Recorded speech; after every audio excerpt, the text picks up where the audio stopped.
everybody, and welcome to episode 380 of the All You Can Hear podcast. My name is Wenzel, and joining me is my co-host. Bookman, Colt. I'm made out of books, and I'm scared of Man. words. Ooh, don't go into the rain. Yeah, I get soggy. Hey, I mean, my pages are damp, and they're in a way. It's like they're super wavy, and like when you try to put like weight on top of me to like flatten them out, it just never works. Like you just got to get a new copy, basically. If you couldn't tell, this is going to be part 3 of our award show for this month, for 2024.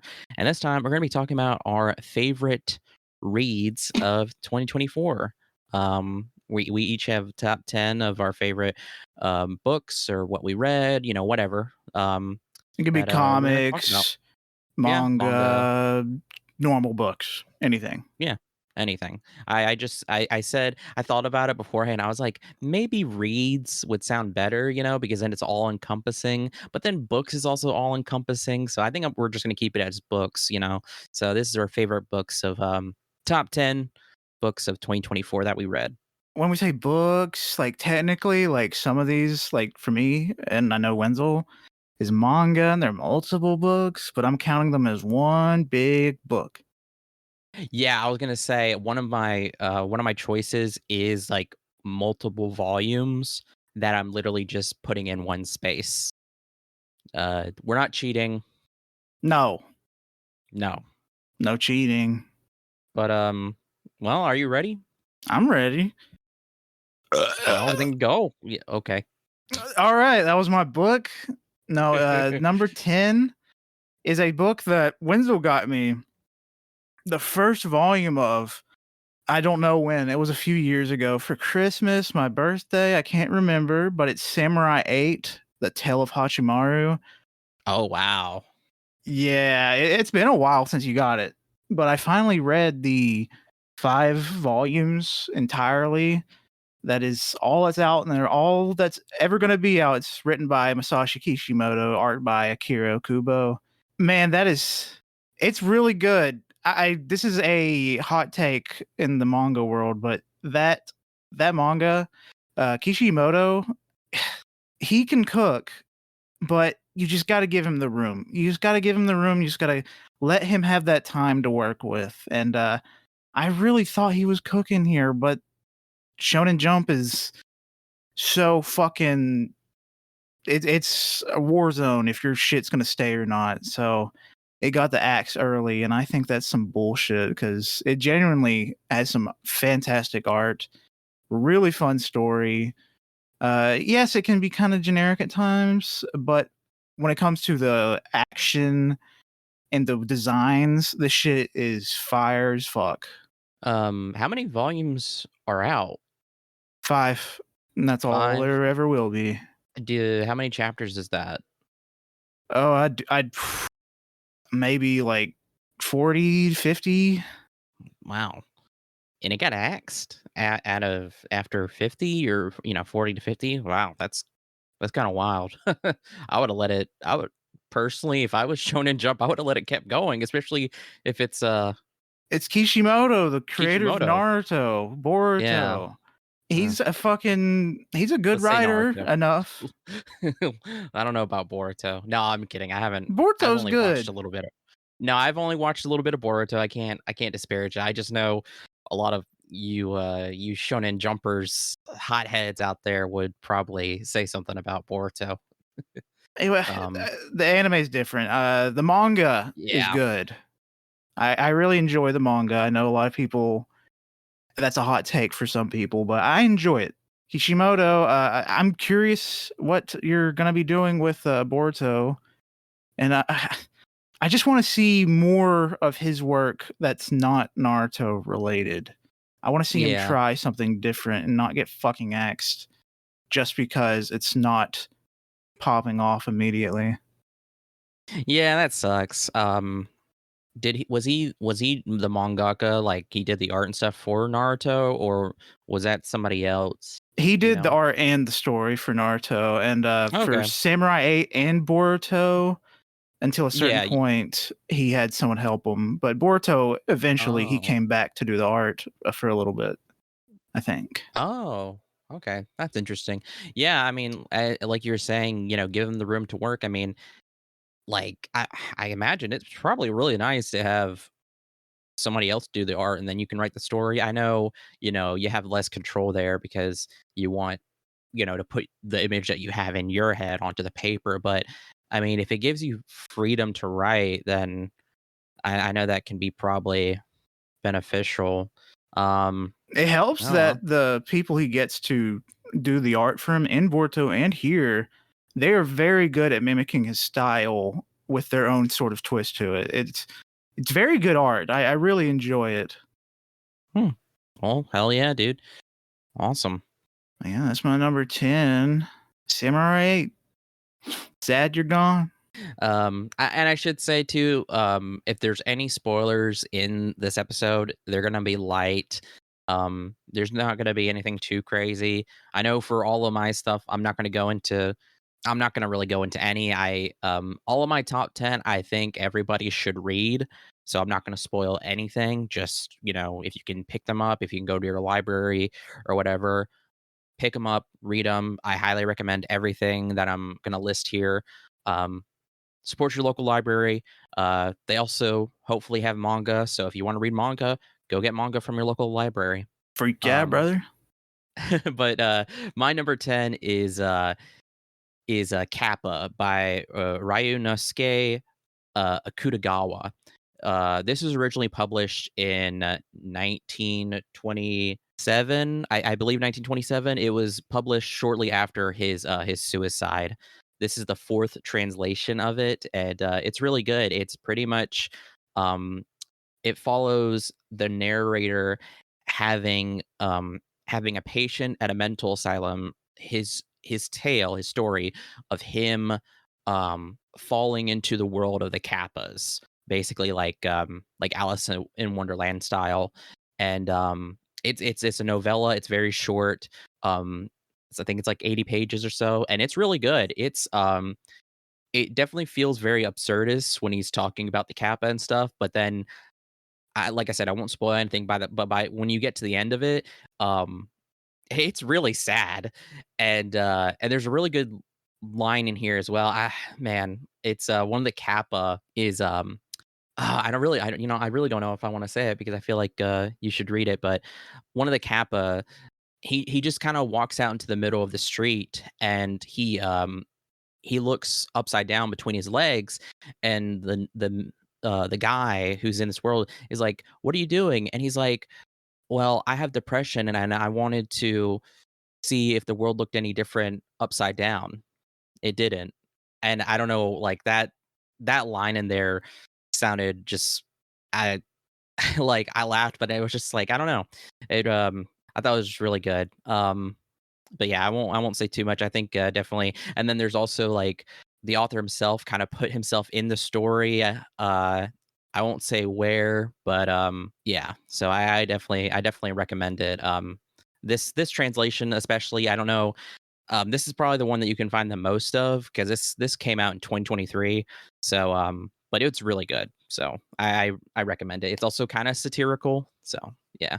Hell yeah. I feel like I've heard the try to see what the world looks like upside down if it looks any different. I swear I've seen that in some anime. It sounds very N familiar. Possibly, because I never looked more into that, but I th that quote really resonated with me. I was just like, it sounds so silly, but then also at the same time, it's like, it's really sad. It's like, yeah.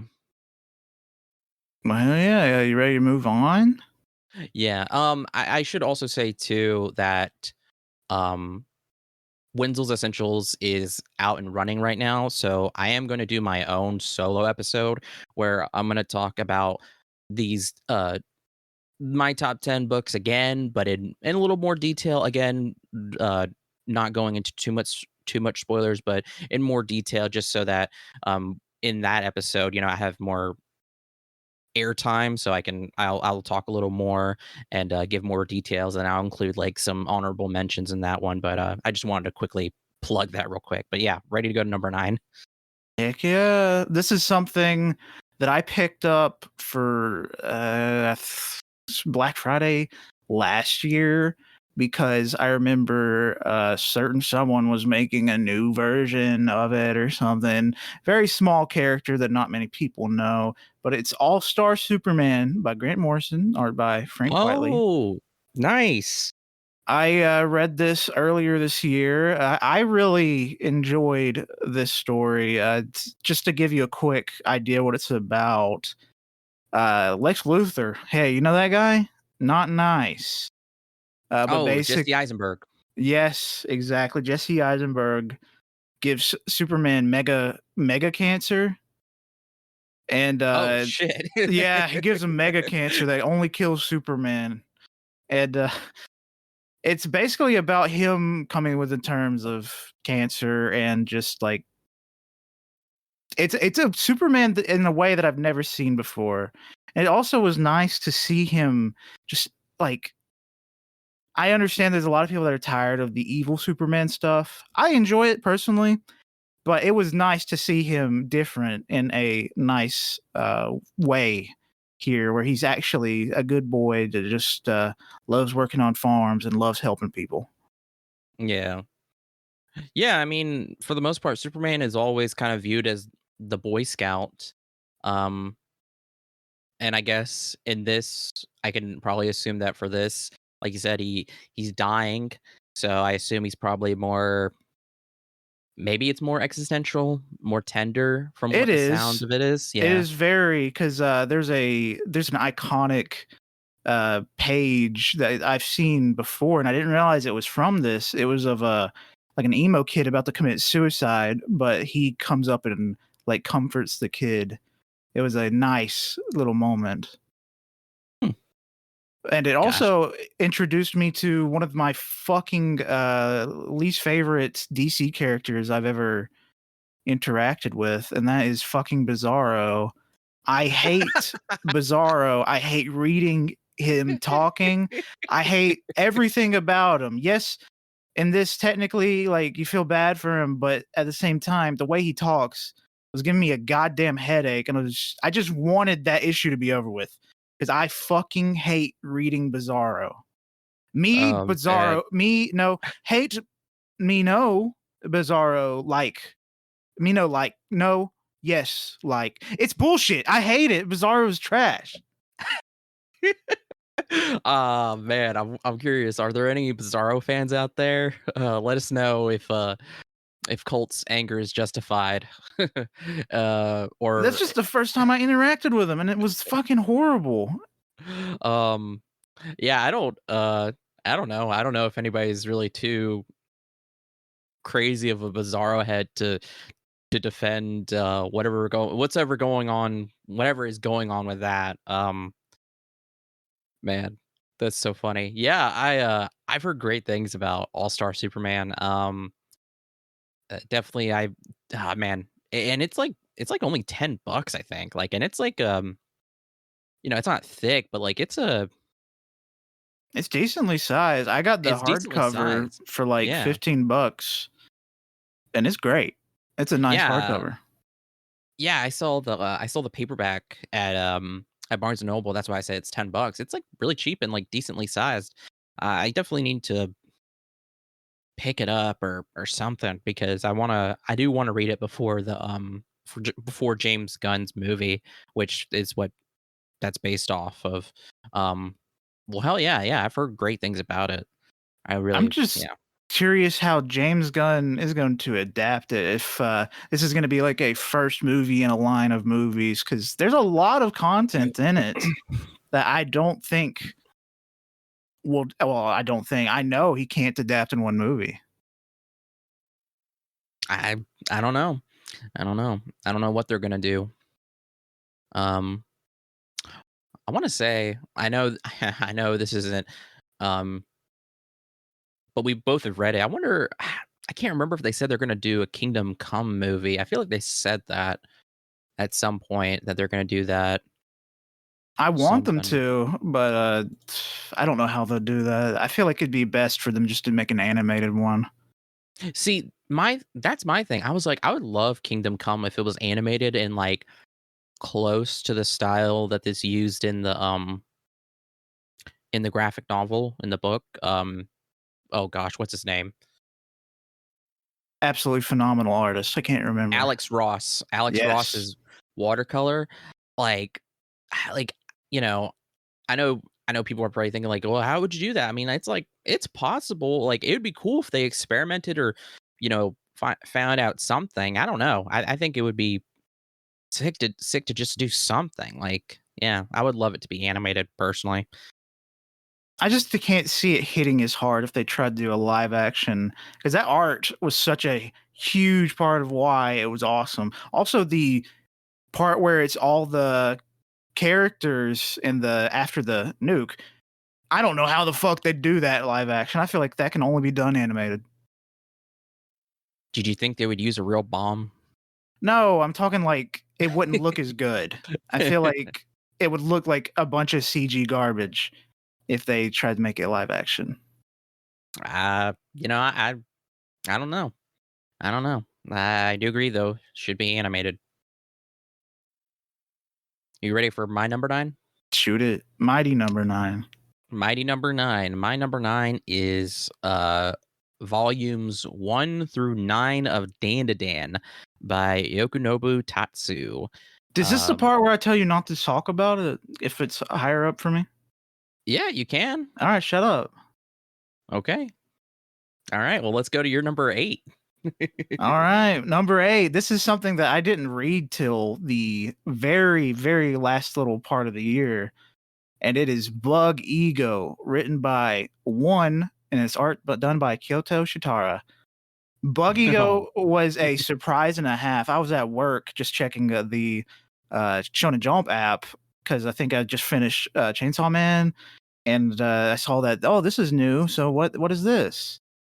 I had no clue this was a thing. I know I love one. I love One Punch Man. I love Mob Psycho. So I said, "Fuck yeah, I'm gonna give this a read." I read all 4 or 5 chapters that were out in one sitting, and I was like, "Oh my god!" I was almost in tears at work with how fucking funny this shit was. It's genuinely hilarious. One has the funniest brain. Like that thing is full of wacky juice. I love him so much. But to give you an idea what Buggy goes about, it's about these 2 kids, these high schoolers that one of them says, "Hey, I've got a secret. Check this out. I call this a life hack." And this kid knows a fuck ton of life hacks, and they're basically these actions, but in the first that like give you a secret thing. It's like an Easter egg basically for real life for them. But he said, check this out. If I input this coin into this vending machine, press this button in this way, a bird will shit in that exact spot every single time. And then it fucking barrels out of control from the first chapter. It is fucking hilarious. There's a scene later in a museum of a sort where someone's used as a vacuum and it's genuinely hilarious. And then there's like some magical mech shit. It is so fucking funny. My letterbox photo is one of the main characters just like in super hyper focus mode. It's so fucking good.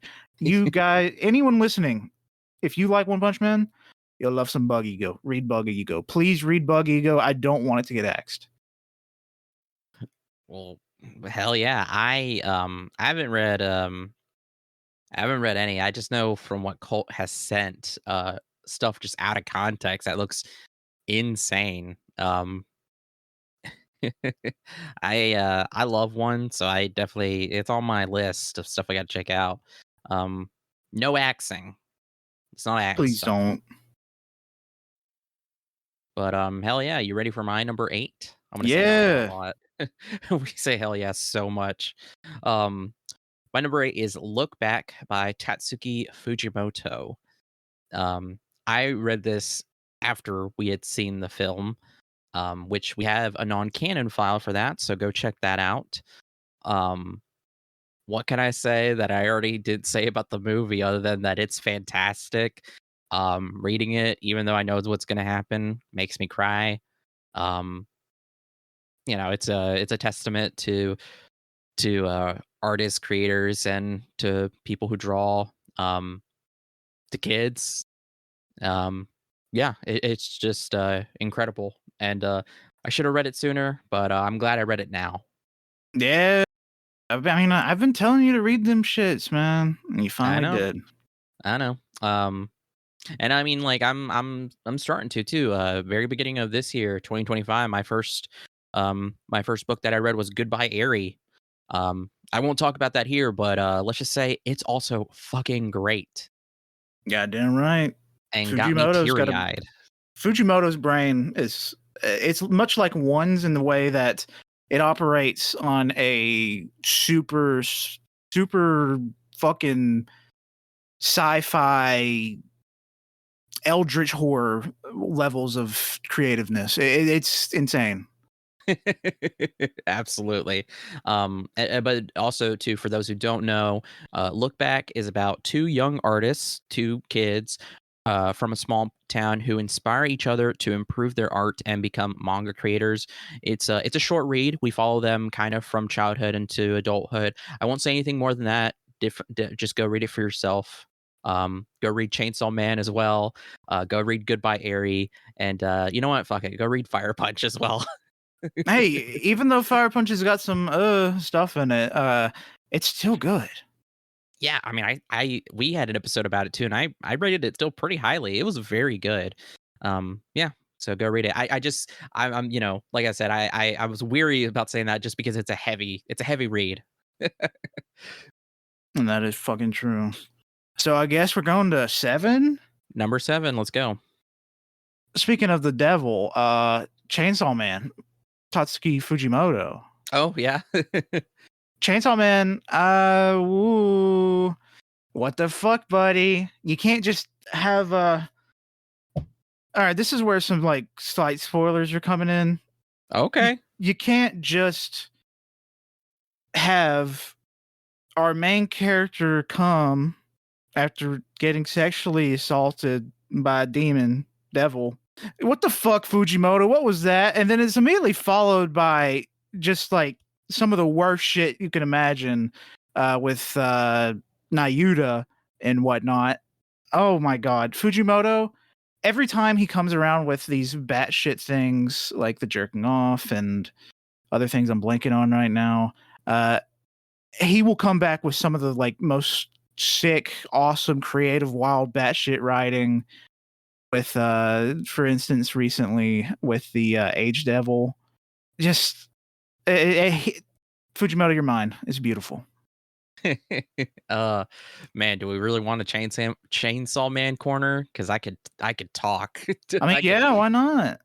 You've read it. Um, dude, the aging devil stuff is like so we get introduced to I can't remember because this year's been so long, or sorry, 2024 has been so long, but like um we get introduced to a fucking new primal fear, and it's aging, and like when we first saw their design it was like what the fuck is this, and it's so crazy because then also too aging is has their own dimension, and like there's so much mystery that Fujimoto keeps throwing at us. Like we find out that some like a person in the past has escaped this dimension, but that's the only person in the history of all the people that are there. All the trees in this dimension too are actually humans who have gotten so uh, older because of whatever is happening that they turned into trees.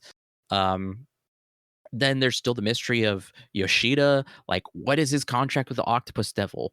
Like, what is he? Um, the insane moments too. Oh God, sorry. Okay, these are heavy spoilers. These are okay. I'm sorry. I'll put a timestamp in the they won't even hear that description.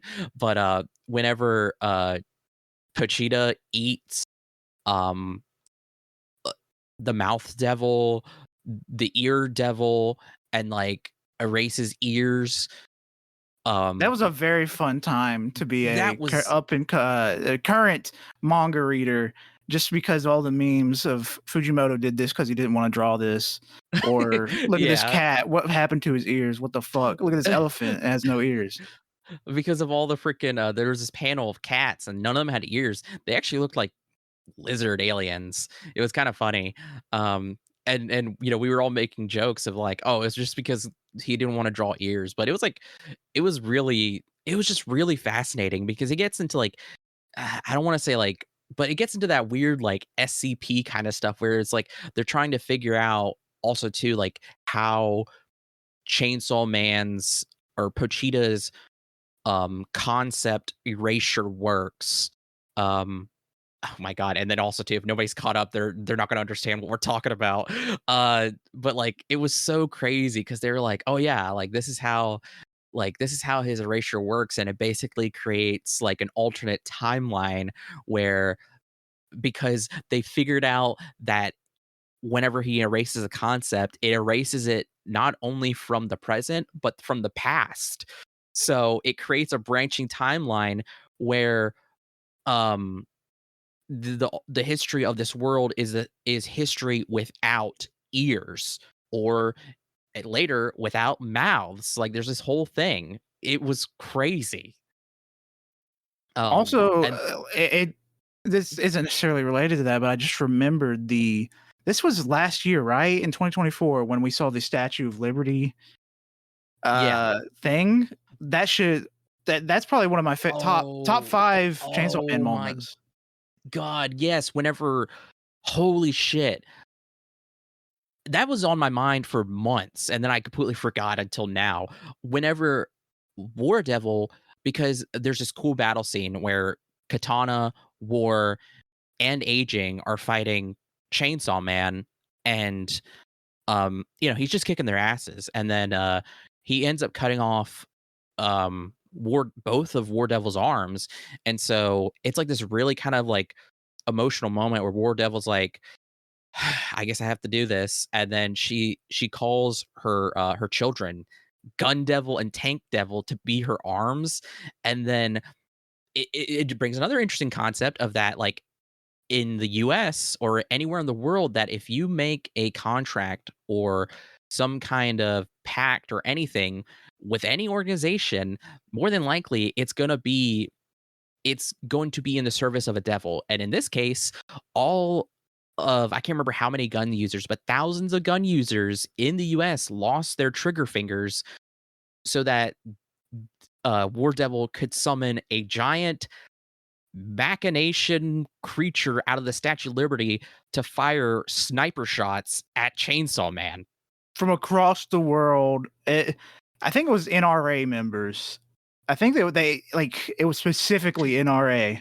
Well, they used a different name, but it's basically a ploy. It's basically a not a ploy. It's basically a riff on the NRA. Yeah. Yeah. Um, but and it just shows all these people missing their trigger fingers. Like, oh man, it's just so it brings another aspect of the world of Chainsaw Man, and that is like the idea of the contracts and like really truly how powerful they are. Like you make it with a government, an organization. It's like you're making a deal with the devil. Like, oh god, so fucking crazy. And then like also too, it shows where they had the devils in their containment facilities. It shows like the tank devil busting out through a mountain in Russia, and then the gun devil busting out of a containment facility in the middle of the Gulf of Mexico. Insane. I Oh love god. Chainsaw Man so much. I every Tuesday, it's a ritual of, God, I'm so excited. I just got, like, 1 more hour till this chapter drops. Yeah, It's same. so nice. I always whenever I wake up I'm like, is it up? And then it's not. I'm like, fuck. I go back to sleep. Oh man, it's so good. And sometimes I'll lose track of time, then Wenzel will message me saying, like, "New chapter's crazy." I'm like, "Oh, fuck, I forgot." And No, then I just read same it. thing. Recently because Fujimoto, he's gone on some long breaks, and especially with with the holiday season. He went on a kind of a break, so and we've been so busy, I kind of just forgot. So like literally when I see you don't message me about it, I'm like, "Oh, he hasn't read it." So I read it. I'm like, "You gotta read it," because every time if I don't read it, Colt messages me saying that he's read it and it's insane, and then I'm like, "Oh shit, I gotta read it now." So it's really fun. Yeah, I love Chainsaw Man. I'm very excited to see what the hell's going on in the future because we kind of just hit a like a break, not a break, but like something. We're shifting. We're shifting at the moment. Yeah, we're shifting because the current like big arc that was happening is over. It's ended. So now we're kind of I don't want to say downtime, but like we're kind of in that right now because we're getting another chapter. It's just like what's going to happen now, you know?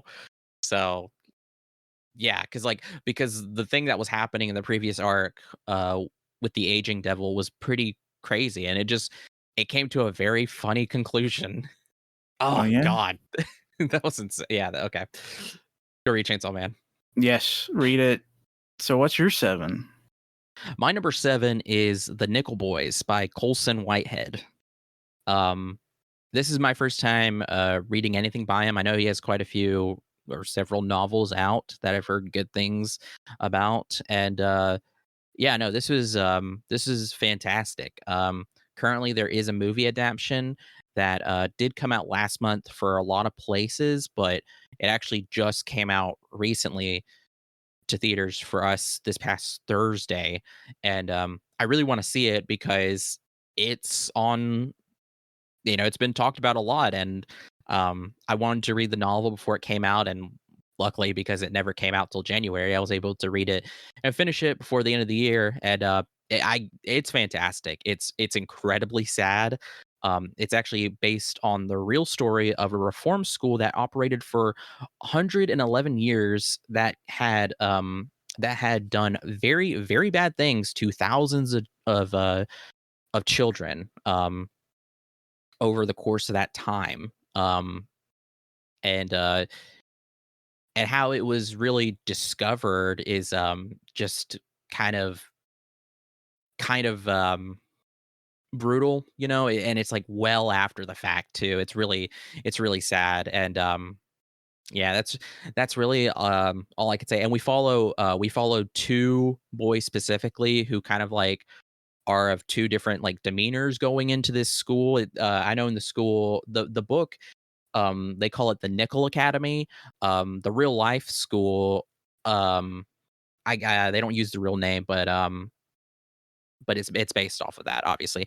Um, they go in with two different demeanors, and then they come out obviously completely changed, of course. And keep in mind too, all the children here are mostly children of color as well. Um, yeah, it was incredible. I'm very excited to watch the movie since it's finally hitting theaters near us. Yeah, I really because right now, like we're in this period because we beginning of the year, first week, no movies came out. Second week, we couldn't go to the theaters because the roads were all ice. So it was incredibly dangerous to go out.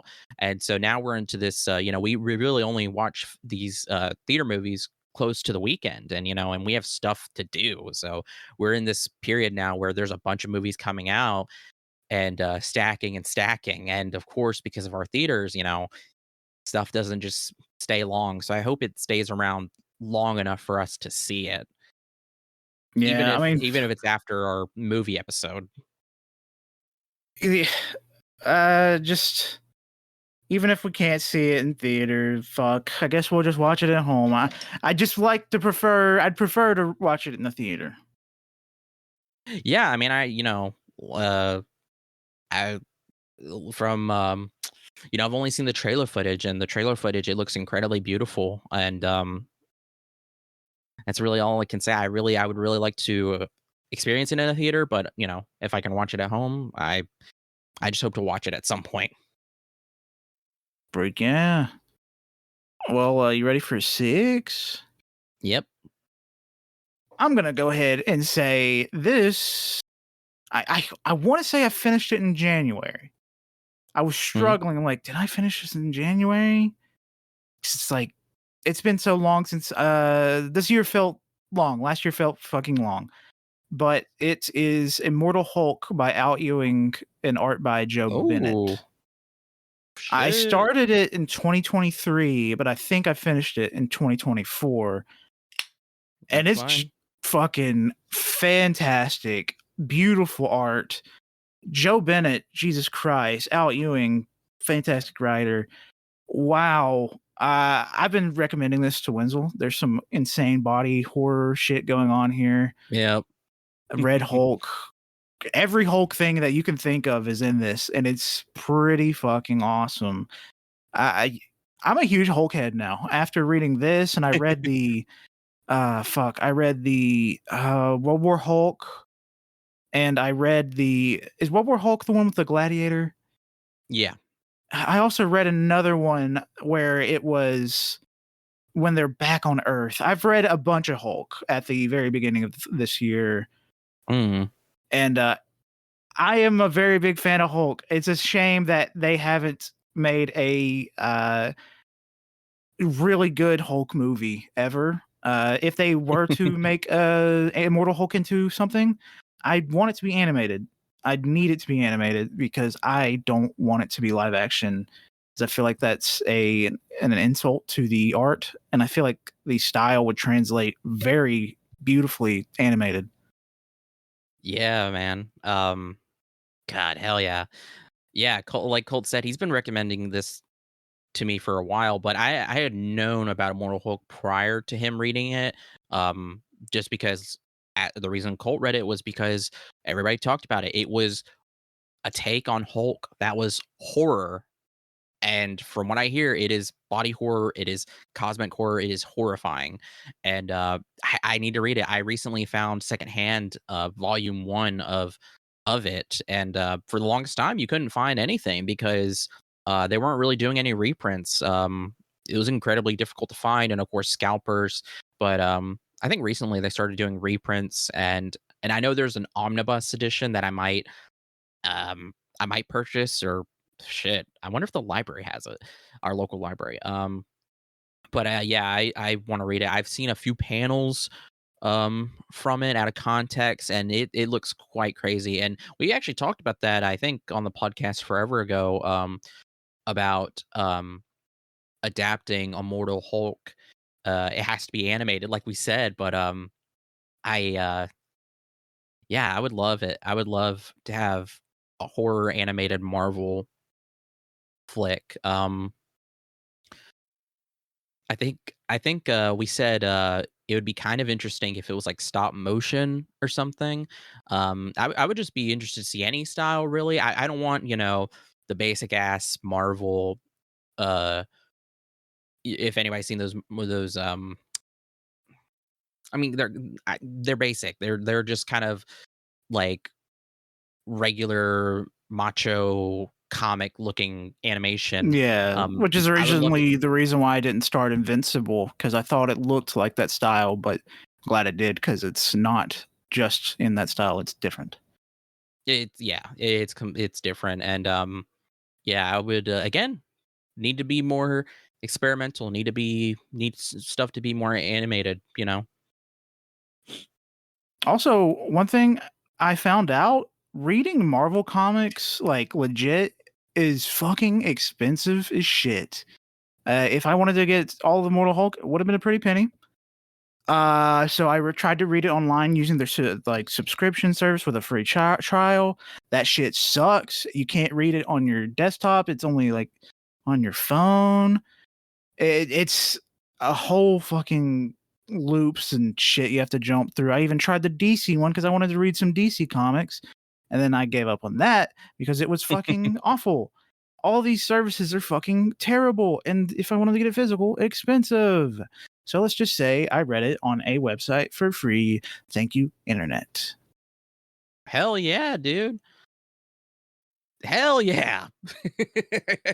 um, like the only thing I can tolerate comic wise reading on my phone are is Shonen Jump.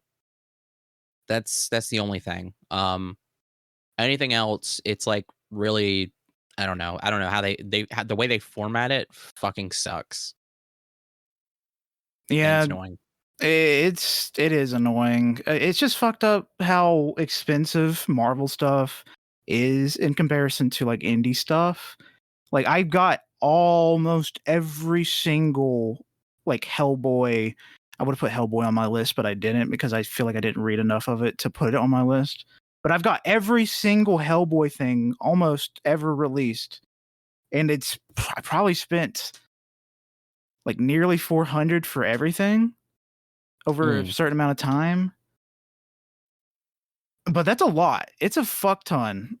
And if I wanted to get maybe all of Immortal Hulk in the Omnibus edition, it would have been like around the time I was reading it, like $150 for the hardcover and for the paperbacks. I don't think they had like an all in one. They were all like volume one, volume two for the omnibuses. They were, I want to say like $30 a pop, and there was a decent amount of them. It's just a lot of fucking research just to try to read a series. yeah, I mean, that's what kinda sucks, you know? Stuff gets really popular, and then they don't do reprints, and they make it really annoyingly inaccessible. I you know?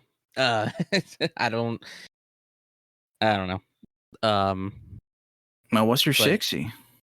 uh, my number 6 is a book I started in 2023. I put down not because I didn't like it, um I just put it down and just never picked it back up until this year when I restarted it, and I read it completely. It's a Page Boy by Elliot Page. It's Elliot Page's memoir.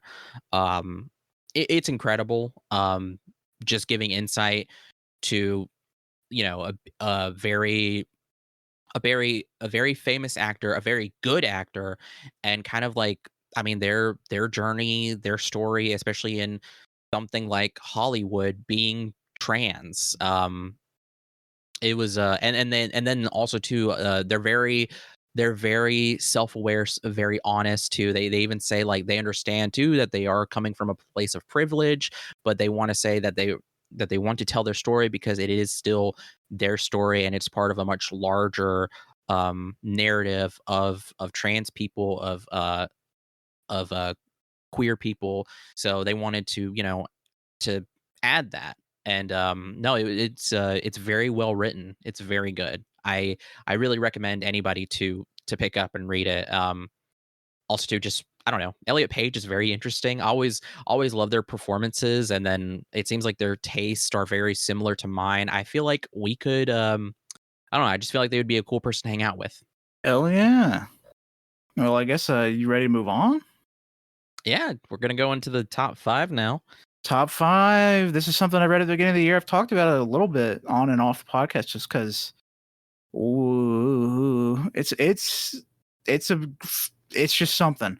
It's Barefoot Gin by Keiji Nakazawa. It's about a kid surviving the dropping of the bombs and during World War II on Japan, and him going through the aftermath and growing up into being an artist.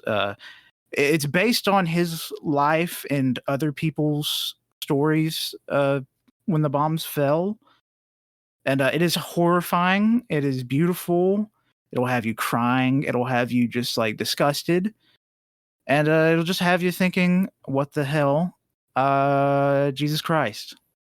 But also at the same time, I'm glad that didn't happen to me because that is hell. All right. Jesus Christ. It's great. It's a genuinely a fantastic manga.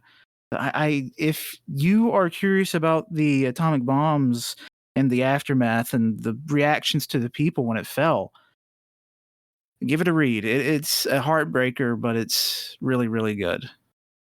Yeah. Okay. Um Oof, I don't know. Like you said, it sounds like a very heavy read. I don't I mean, a lot of heavy reads. But hell yeah, I definitely got to check it out. I mean, I would say my last 3 three books on here are pretty heavy reads as well. But yeah, okay. Yeah, I mean, You so ready what you for got? my number 5? Yes. My number 5 is Krampus by Brom. This is a book I've been meaning to read for a while. Brom is a writer, of course, but he's also an illustrator, and he's very, very good. He's very unique, and that was initially the reason why I read him in the first place, because it was middle school, high schoolish. I saw one of his books, the Child Thief, that is a retelling of Peter Pan. And when I saw it, like what really stuck out to me was the art on the cover. I was like, "Oh, that's really cool." And then also too, it's a big book, and the reason why is because he does full on illustrations. It's definitely unconventional kind of like format for books, but like it's it's really cool. It was kind of my first introduction into like, hey, you can retell uh old fairy tales or stories like this and kind of make them dark. And the Child Thief was really good. I haven't read it in a long time, but it made me want to read more. So I ended up picking up another one of his books later called Lost Gods, which that one isn't a retelling as far as I know. I think that one is just a straight up like narrative that he wrote, original narrative that he wrote with, I think, gods. Maybe references to actual mythology. I'm not sure because I haven't read it, but it looked really cool. He recently had a new book come out this year as well called Evil in Me, 2024, sorry. And then he had another one called Slewfoot come out in 2023. I actually had that. It's hardcover. But no, anyway, sorry. Krampus the Yule Lord. It is basically telling of let me think how to describe this. Hold on. It's basically like a modern fable, and it follows a man who's very poor, who is having a really really shitty life at the moment. He's uh him and his wife are separated. They're not necessarily divorced, and he has a kid.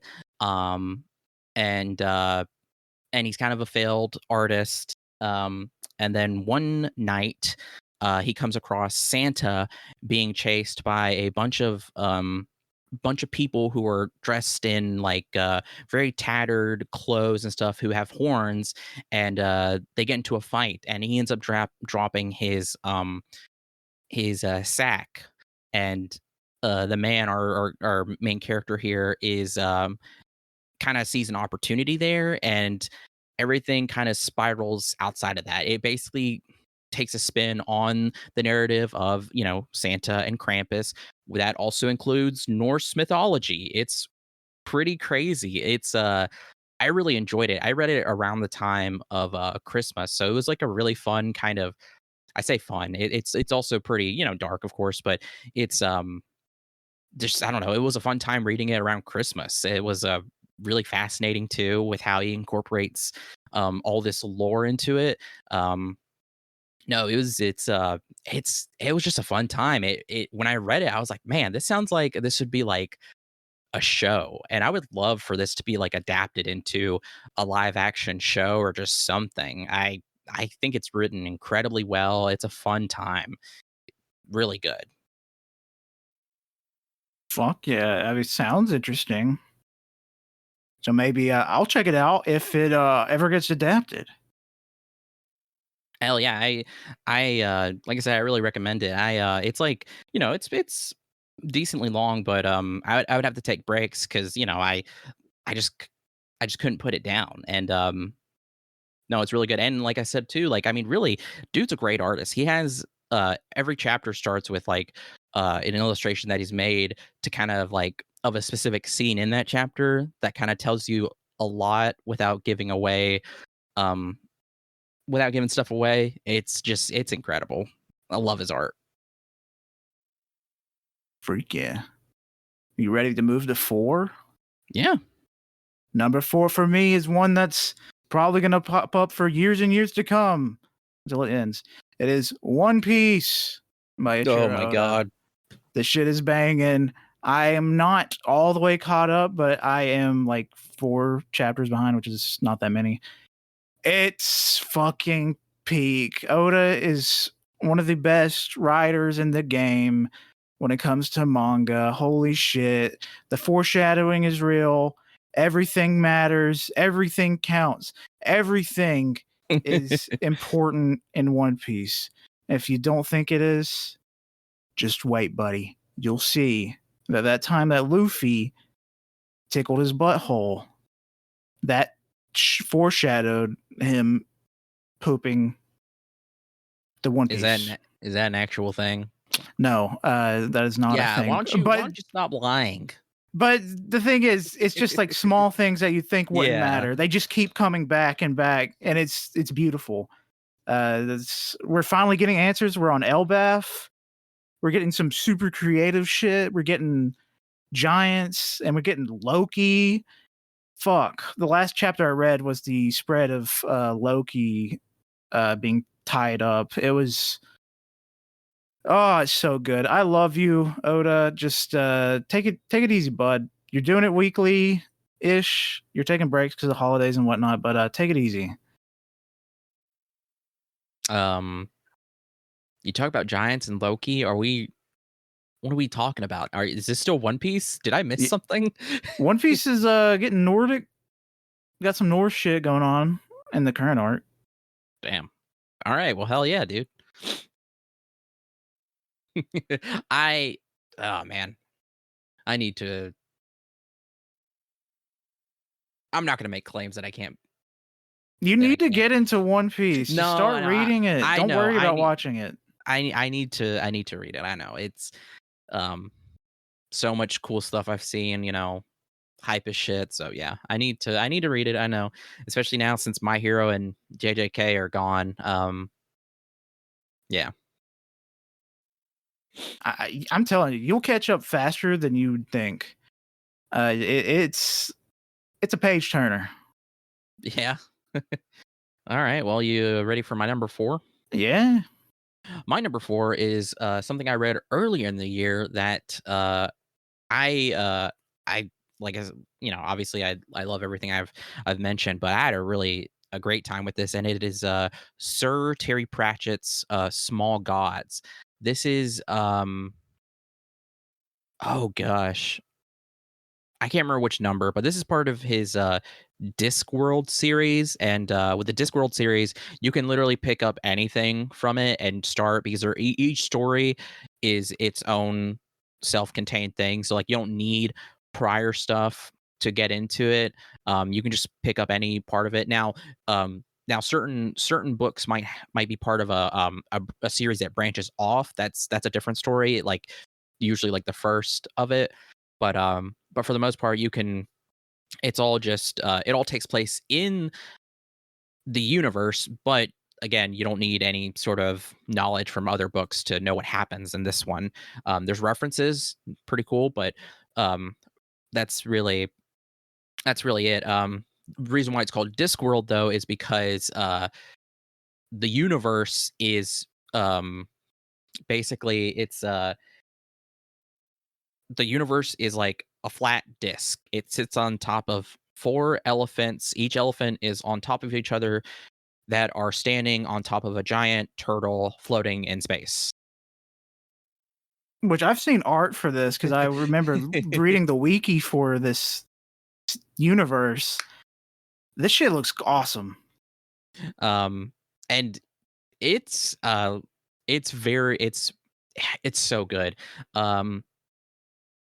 Small Gods, and Sir Terry Pratchett is known for his like fantasy sci-fi writings, and he's very funny, and this is like, no exception. This is incredibly funny. It's satirical. It discusses religion, philosophy, godhood, government.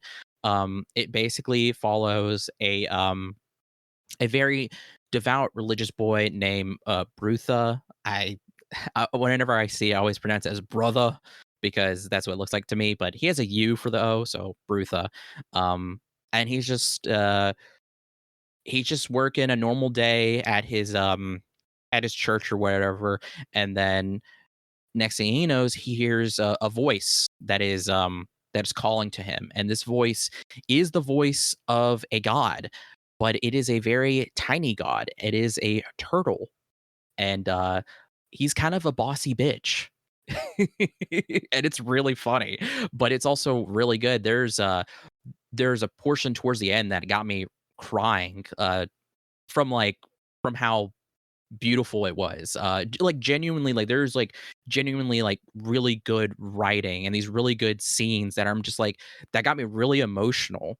Um, like again, I won't go into spoilers or anything, but uh, like there's scenes when characters die and they meet death. Death is also a character in this universe that's reoccurring. I guess you can say you don't really need any prior knowledge to that, but that is a reoccurring character specifically. And those scenes are always like there's one particular one that's like really sad because like every time, people don't know that they're dead. So so yeah, and then like I said, there's this scene towards the end that's like really just beautiful.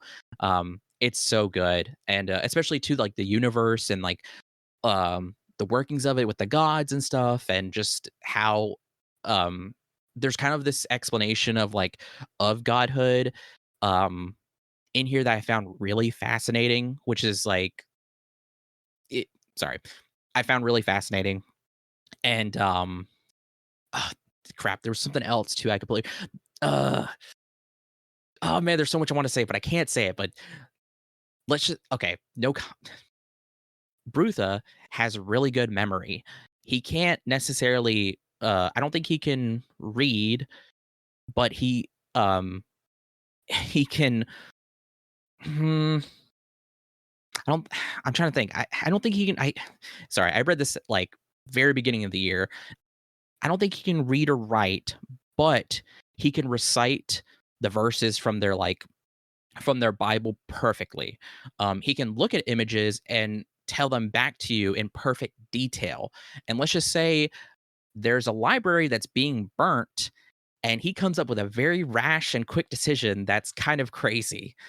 And it falls a lot of responsibility on him. And it was really cool. I really love Brutha. He's a very he's a very nice lad. Yeah, I highly recommend if you're gonna start. This is actually somebody's.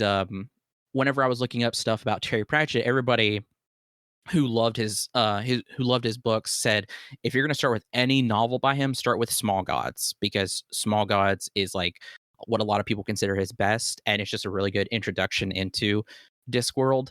Um, Currently right now I am reading Equal Rights, which is really funny, and also about a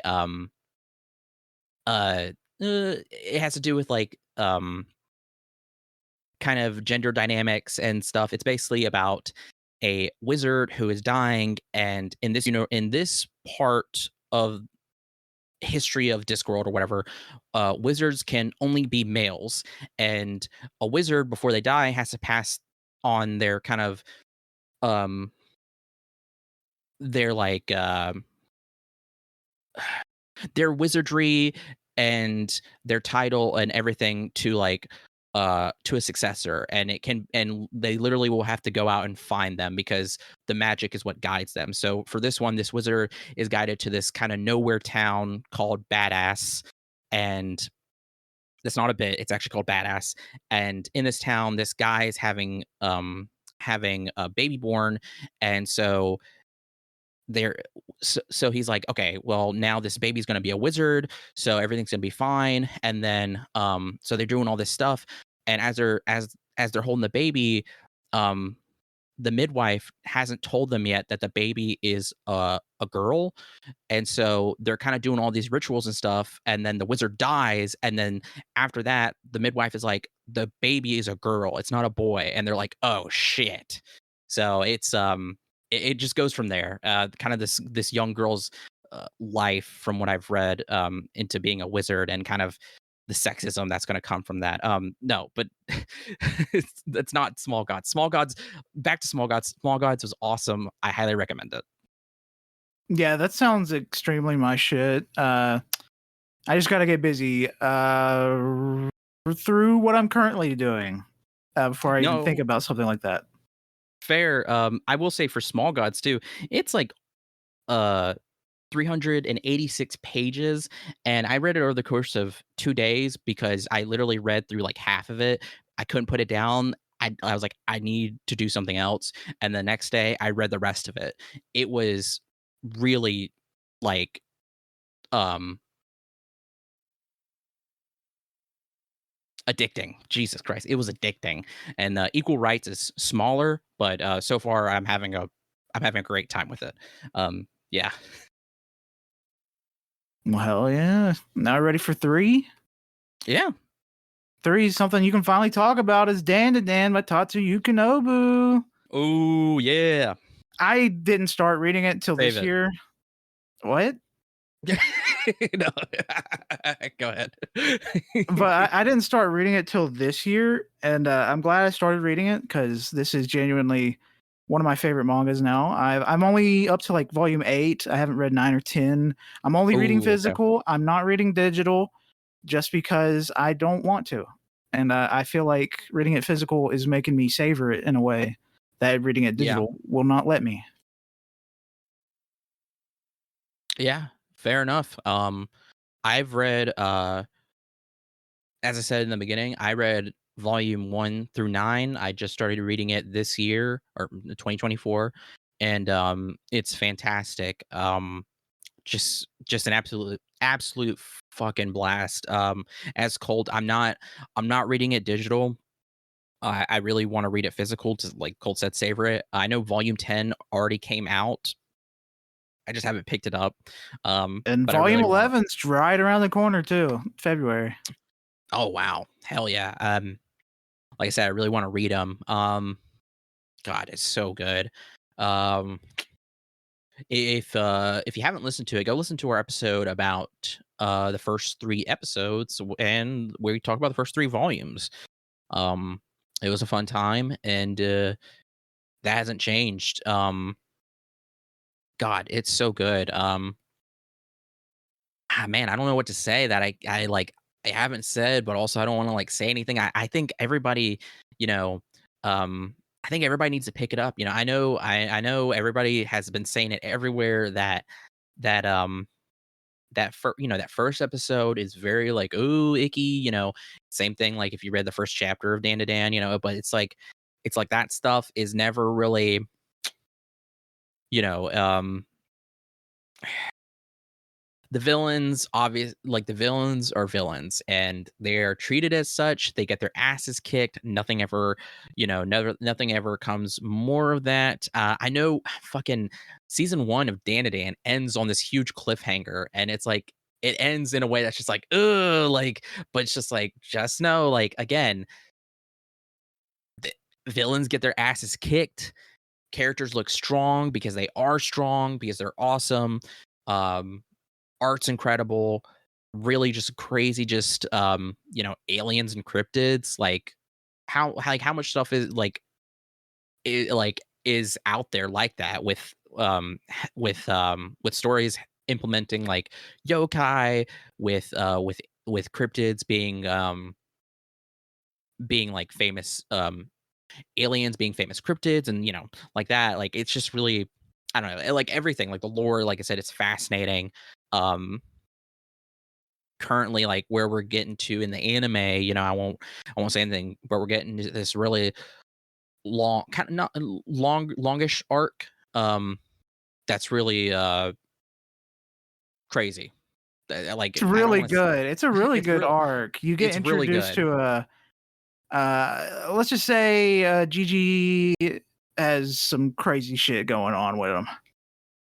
Yeah, Gigi has some crazy shit going on, and I don't know, it's just yeah, like I said, the writing's really good. um 7-gallon wiener, 7-gallon wiener. Is it 7 or 10 meat. gallon? 10-gallon wiener, 10 meat. gallon wiener meat. Really freaking funny. There's this actually, oh man, that now that you bring that up, I completely forgot. There's this one panel that I just love that's so funny. Oh gosh, I can't remember what volume this is, but no context. It's just welcome to our establishment, you sack of shit. So funny. And then I just love Gigi. Gigi is just such a good boy. I love him. Oh, it is. Yeah, it's 10-gallon wiener pure beef. Pure beef. Thank you. No There we go, buddy. context. I'm not gonna No telling you what content. that's about, but it's genuinely a hilarious page. It's so funny. And then the action and rhythm of it too is like really good. Oh my gosh, they introduced this another concept into this that's crazy. Oh gosh. So good. So good. Yeah. But yeah, Dan, number 3. I am very, very happy with this. I can't wait for the more of this to be released because god damn. Thank you, Tatsuyuki Nobu. Hell yeah.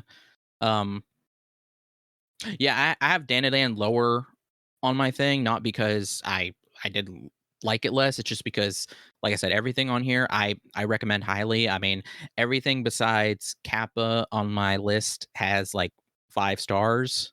You know, if you wanted to know rating wise. Um, so yeah. All right, ready for my number 3? Yay. All right, my number 3 is This Is Not Miami by Fernanda Melchor. Translated by Sophie Hughes. Oh, and I didn't really say the translation for Kappa. Again, it's the fourth translation, but Kappa was translated by Allison Markin Powell and Lisa Hoffman Karuta. Like I said, their translation was very good. The translation for this by Sophie Hughes is very good. This is a very short collection of stories that are told in the way of kind of like they're like tales, but kind of like reportings, and then they're fiction. It's really good. It's very dark, very brutal. There's just one story about a haunted house that's very good, very scary. And then like for the most part, like these stories are like based on real events. Not saying like, haunted house like the supernatural is real, but like, like these are all from the accounts of people that like they experience these things. Um, it's very good. This is my first time reading Fernanda Melchor. She had a novel come out that was like huge called Hurricane Season. I have it. I plan to. I After reading this, I really want to read it. I think this year will be the year that I finally read it. But yeah, I really recommend this. So fuck yeah. What's your number 2? Number 2. Roar, So the thing is, number 2 roar, and 1 roar. are I'm just gonna go ahead and pair them together because they are in the same series. And that is the Way of Kings and Words of Radiance. Words of Radiance being my number 1, Way of Oh, Kings being number wow. 2 by Brandon Sanderson. I'm listening to the audiobooks of these, and wow, they're long. They're fucking long. I'll tell you that. The first one is probably 48, 50 hours. Second one's 50, 55, something like that. And the third one is around the same, 55. I'm almost done with the third one, but that's for 2025. But holy shit, Brandon Sanderson. I've only heard of like people that love fantasy, love Brandon Sanderson. I've only heard of Mistborn before this. I just saw The Way of Kings was like a popular fantasy thing, and I was craving it at the time. And I just said, fuck it. I'll get this, try it out. This is like eating a fucking 23-course meal, basically, with the Way of Kings storyline, the Stormlight Archive overall. It's you are fed these tiny little dishes that are absolutely delicious, but you're like, oh, I'm not full. Give me more. And it just keeps coming and coming and coming. And you're just like, oh, I'm still not full. Give me more. It's absolutely fantastic. The writing, Brandon Sanderson is holy fuck, he's so good at writing. I with the way he writes, I was like tearing up. I was tense. I was at work doing my normal job, and then like I'm just over there tense as shit. And I realized like, oh fuck, I'm stopped. I'm just staring, at the screen. I'm like, shit, man, what's gonna happen? What's going on here? It's incredibly tense. It's awesome. If you are into fantasy, definitely get into this. If you're into epic, long, beautiful stories that take time to develop and you're not giving answers immediately. I saw a fucking post on Reddit that pissed me off the other day when I was making my list where someone's like, why didn't they answer these questions? I just can't get into it. I've only read 100 pages of this 800 fucking page book. It's not, I don't know how many pages it is, but it's a very thick book. Every single one of these books is fucking massive. That's why they're very long audiobooks. But this fucker just did not really give it a chance, saying, I hated this. It's not good. It didn't answer my questions when it's meant to be a 10-book series. Yeah. The 5th book just released this year or last year, 2024. And it's the end of the first arc. And we won't get the 6th book probably for another 3 years. No, probably another 4. Because he's going back to Mistborn to make the 3rd arc of the Mistborn series, which I'm going to get into Mistborn. I just got to finish what I'm doing with the Way of King storyline. But holy shit, I love these so much. It feels like a journey. Every day I go to work, I'm like, oh, hell yeah. But first, I got to listen to the last podcast on the left. That's my tradition. And as soon as I finish those, I'm jumping right into these books because they are so fucking good. I love Kaladin. I love Delinar. I love Shallan. It's just full of characters that you love and you fucking hate. But not because they're bad writing, but just because they're villains and whatnot. But I love it so much. I love Bridge 4. I love the shard plate. I love the shard blades. It's something that I want to get adapted into a live action or animated. It doesn't matter. I feel like I need this to be adapted in some way because it feels like a more magical Lord of the Rings. It uses magic more often than Lord of the Rings, even though there's magic in Lord of the Rings. Yeah. I love it. It's like a modern day Lord of the Rings that I cannot get enough of, and I'll probably be 40 by the time it's fucking finished. But I'll probably be like 35 to 40 because Brandon Sanderson is a fucking beast when it comes to writing. He pumps out books like crazy. And he teaches writing classes, which is pretty cool. Well, hell yeah, dude. Like you, that's all I hear about Brandon Sanderson and his works. Like you said, everybody loves it. I have so much stuff I have to read and so many series like I'm focused on. His work is not really on my TBR or anything in really the near future for me. Just because, like you said, it's just a lot. I just don't know if I could really delve into that with what I currently have. But no, that's awesome, dude. And definitely if if anybody is like who's like, trying to get back into reading or having a tough time, do audiobooks. If you listen to podcasts, um and you're having a tough time, just do audiobooks. Audiobooks counts as reading. Don't if somebody fucking says audiobooks don't count as reading, they can fuck off. Audiobooks count as reading. Like, do those, whenever you're going to work or if you're doing something where you can listen to stuff, just give it a listen, to do it at your own pace. Completely fine. I agree completely because if you can complete a 50-hour audiobook, that is a fucking challenge in itself. Yeah, you can do anything if you could do that. Well, hell yeah, dude. Yeah, And that's I've got awesome. fucking at this point, I'm on the 3rd book. I've got 2 more left to be caught up. One novella. I think I've got like 120 hours, 25, 30 Wow. left until I'm caught up on this so I can start Mistborn. And then Mistborn's another 100 hours with the 6 books they have. I'm very excited. It's something to still be excited about every time I go to work. Yeah, man. Yeah, yeah.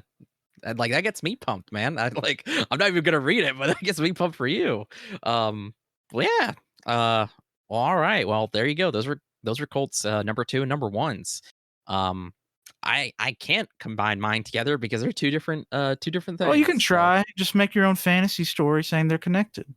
no, I cannot do that. Wow. My number two is a classic a classic work that I've been I've heard great things about, and it is Chess Story by Stephen Zweig, or maybe Stefan Zweig. Sorry, I'm not too sure.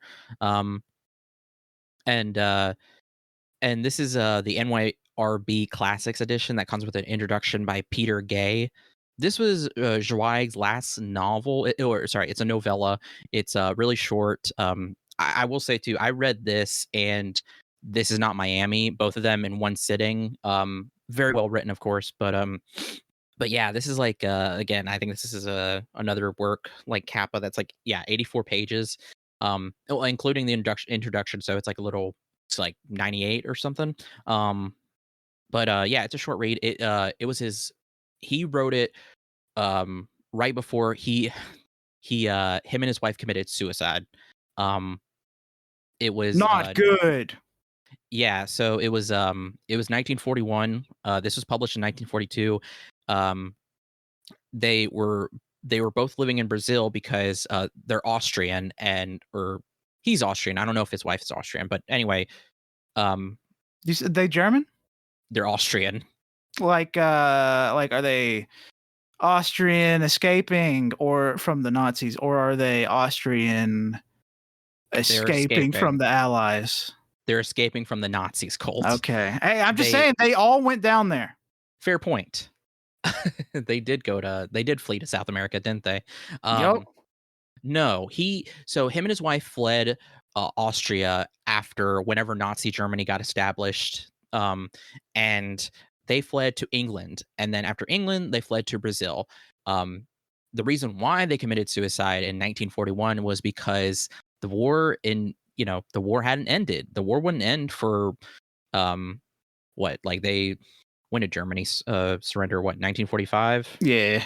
So 1941, they saw what was happening in Europe, and they were like they were both so depressed, and they thought that like they were going to conquer all of Europe, and that's how the world was going to be. Like nobody could defeat them. And so they both took they overdosed on barbiturates, and Damn. yeah, it was really sad reading that. I was like, damn, and this is what he left behind, Chess Story.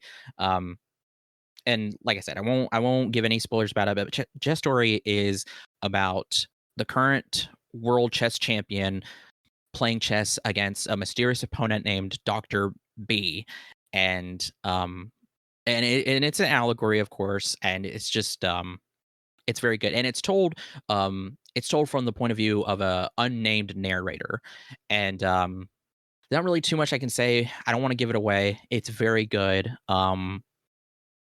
Especially to like uh with his opponent, Dr. B, how how he gained his chess skills, and just what was given and taken.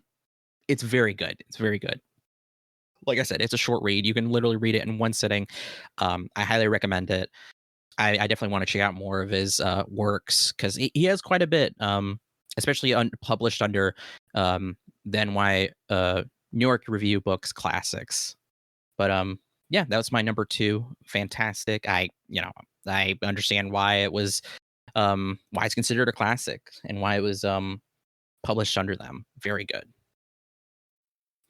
And then finally, my number one is the only other, Dana Dan and this are the only 2024 exclusive releases that I've read, and I couldn't it was a book I had a tough time putting down. I had to give myself a break, but it is James by Percival Everett. Um This came out actually earlier in the year, but I had never even I didn't even I didn't keep up with any 2024 releases, and it was November um, that I picked this up, and I read it halfway through, and I was like, I gotta put it down because I mean, really, it's fantastic. I've never read anything by Percival Everett. I know he has another novel called The Trees that I've heard is very good. Something I do think is kind of misleading is that a lot of reviews, like marketing wise, say like, oh, it's very humorous, very funny. There's like funny bits in here, but for the most part, it's pretty sad and heart wrenching. And it's yeah, so it's basically a retelling of Huckleberry Finn, but from the point of view of the slave Jim, aka James, and um and his journey. And it is, like I said, it's very good. It's retelling, but it's like it's it's its own thing. It's unique. It's incredible. It's gosh, a word I've seen everywhere, but I got to use it here. Poetic. It's oh gosh, it's beautiful. It's really good. It's really sad. And the ending is incredible. Um, yeah, it was fantastic. I yeah, I really recommend it. Um, very good. If you're gonna read anything from I say that I haven't read anything else, but if you're going to read anything from 2024, read James by Percival Everett. It's incredible. Believe everything has been said about it. Very very good. Hell yeah. That was one thing I didn't think about. Did we mention like best reads for this year? We're including anything. I don't know. I don't remember. It's been an hour, and I don't remember what we said at the top of the hour. Hey, if we Um, didn't, guys, we're including stuff from any year because we did not read a bunch of purely 2024 stuff. I didn't read yeah. enough 2024 stuff to have a top 5, period. And Wenzel didn't Ye- either. oh no. I mean, you could say what my Dan. It would have literally just been Dan all through, and then my number one would be James. So that no, I don't think that would have worked. No, I I didn't. mean, technically JJK, but I didn't put JJK because I didn't like I it. I wouldn't have put JJK either. I I don't know. No, no. No, we if we didn't say it, yeah, we were reading. I read 40 books last year. Um, and like Colt said, like two of them, one of them is a series. Dan and James are exclusively from 2024. Everything else is not from 2024. Um, and I think like 8 of them I read are like rereads as well. Um, but yeah, it was just our top 10 of whatever we read last year. That's all it was. So, but So hell yeah, we read some great stuff this year. I'm excited to or last year. Excited to read more this year. I've got a lot. I'm almost done with Golden Kamuy. I've only got like 4 or 5 volumes left. So that's more than likely going to be talked about in next year's episode for best of the year. hell yeah. I am I'm reading quite a bit right now. I yeah, like you, I want to do some more reading. I definitely want to. I'm going back to see what released in 2024, and then I want to read a lot of like what was considered, the best of the year, and then I want to keep track of whatever releases this year as well. I have a lot of reading plans for this year, so I'm very excited, very curious to see how we end the year and what we talk about. Yeah, for sure. Freak yeah. Well, you Um, want to plug it up? I'll plug it up, man. Thank you for listening. We're the All You Can Hear podcast. You can follow us on SoundCloud, Spotify, Apple Podcasts, Overcast, YouTube. Leave us a review, give us some feedback, ratings, whatever. Subscribe to us. We really appreciate it. You can follow us on Blue Sky at aychpodcast.bsky.social. I would plug TikTok, but currently as the as we're recording, tomorrow is Sunday, so we don't know if TikTok's going to be gone or not yet. So Trump said he's going to save it. He's going to give a 90-day extension for someone else to buy it, which is fucking bullshit. They're just trying to get fucking monopoly on these goddamn social medias. I fucking hate this society we're in. Awesome. but when did he say that? Today. Really? Yeah. I have not seen that. Oh, okay. Well, I mean, if okay. So I mean, yeah, sure. If you want to follow us on TikTok, we're AYCH podcast, but I don't know what the future of that is going to look like. Follow us on twitch.tv/allyoucanhear, where we've streamed occasionally. All of our streams go up on our YouTube, All You Can Hear, with all of our episodes, including the instruction booklets, VODs as well. Lastly, you can follow me on Blue Sky, World of Wenzel. You can follow my my project Wenzel's Essentials on Blue Sky as well. I have a Blue Sky now. Episode 0 is currently out. Like I said, I'm going to be talking a lot about films, books, music on there, including like stuff from last year, like I said, all of my favorites. So yeah, go follow along on episode 0 is available on Spotify and an Apple Podcasts, and my link tree has links for everything, including Goodreads, Letterboxd, Music Board, just everything. Hell yeah. Follow me on Twitter. No more.